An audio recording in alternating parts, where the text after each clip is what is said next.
Hi everyone, I have exciting news that I wanted to share with you.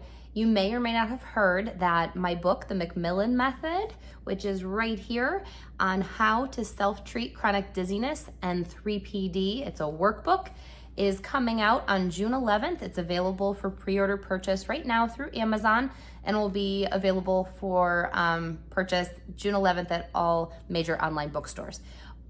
I am so excited to share this with you. I have poured my heart and soul into it over the past 18 months. It's finally come to fruition, and here it is. I want to take you through what's inside so you can see if it is anything that is a valuable approach to you, something novel, maybe just so you get inside of my treatment approach that has worked for the past decade of treating vestibular patients. So for those of you who may not know me, my name is Amy McMillan. I am a mobile vestibular therapist in Northeast Ohio.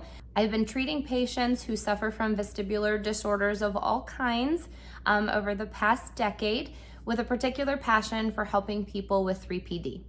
I have helped so many people over the past decade, and I just want to share my recipe for success to all of those who are in need, no matter where you're from. So I compiled my method in this book, and I want to share it with you today so you can get a sneak peek in what is in this workbook. It's designed to be self-paced. It is designed to give you a comprehensive approach to treatment and is guided to reframe your focus on function over symptoms. And I find that to be the most important thing with my clients, is that we try to use kind of a cognitive behavioral therapy approach where we're setting goals and improving our function. And then overall, if our function increases, our symptoms tend to reduce. So let me give you a little sneak peek on what is behind my approach in the McMillan method.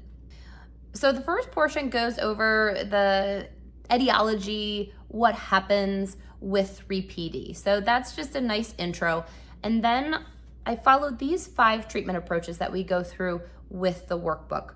The first is cardiovascular exercise, gaze stability, grounding and balance, calming the nervous system, and then the 5th approach is habituation, and that's going to involve self-movement and also visual-based habituation. So those are my 5 treatment approaches that we go through in this book. So the first part of the workbook is a reflection. I want everybody to realize how far they have already come. So we go through the first episode, the first vertiginous event, and then what had happened afterwards, and then your current symptoms. And the reason I do that is because I think it's super important to focus on positive mindset and giving yourself gratitude and grace for what you have already overcome. So positive mindset with healing from this chronic disease is so important, and that's why I wanted people to reflect on their journey already. So step 1 is our cardiovascular plan. It goes into detail about how to figure out what you should be exercising at and describes what the benefits are of cardiovascular exercise in healing from 3PD. The second principle in the book is a gaze stability program, including all vestibular exercises that should be done to work that inner ear brain complex and make sure that the inner ear, the vestibular system, is turning on when it should, and the brain is using that vestibular system for orientation when it should. So you have a little home exercise program, exactly how you should do it and how you should progress on gaze stability exercises.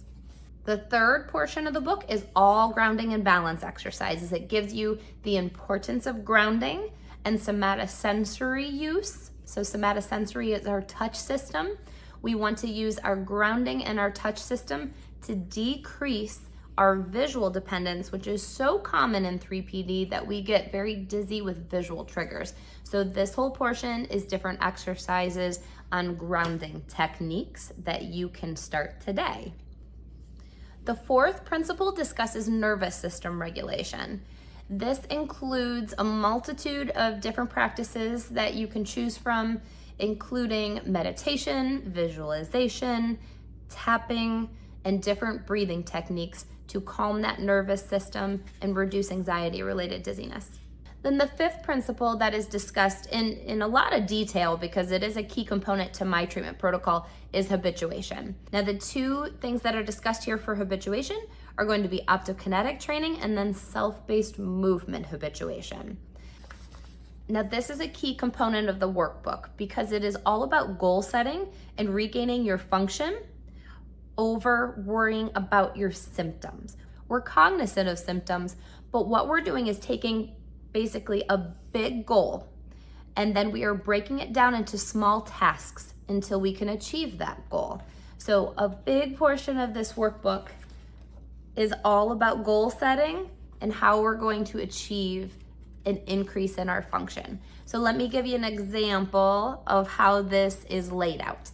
I have a patient who wants to dance with his daughter at a wedding. So what we did is said, okay, my big goal is to walk my daughter down the aisle with no imbalance and then be able to dance with my daughter.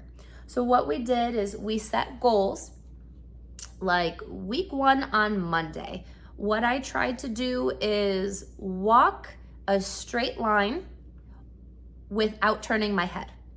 And then step 2 is I walked a straight line with looking over my shoulder, like looking for guests. And then step 3 would be to come to a stop like someone would at an altar and be able to hold balance.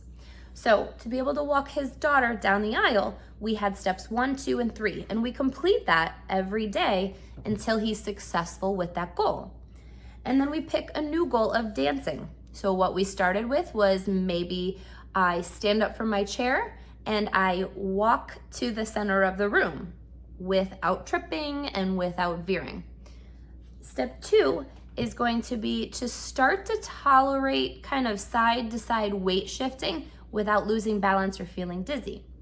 Step 3 is going to be to do that with music on, because we know for this particular person, a loud environment makes him more dizzy.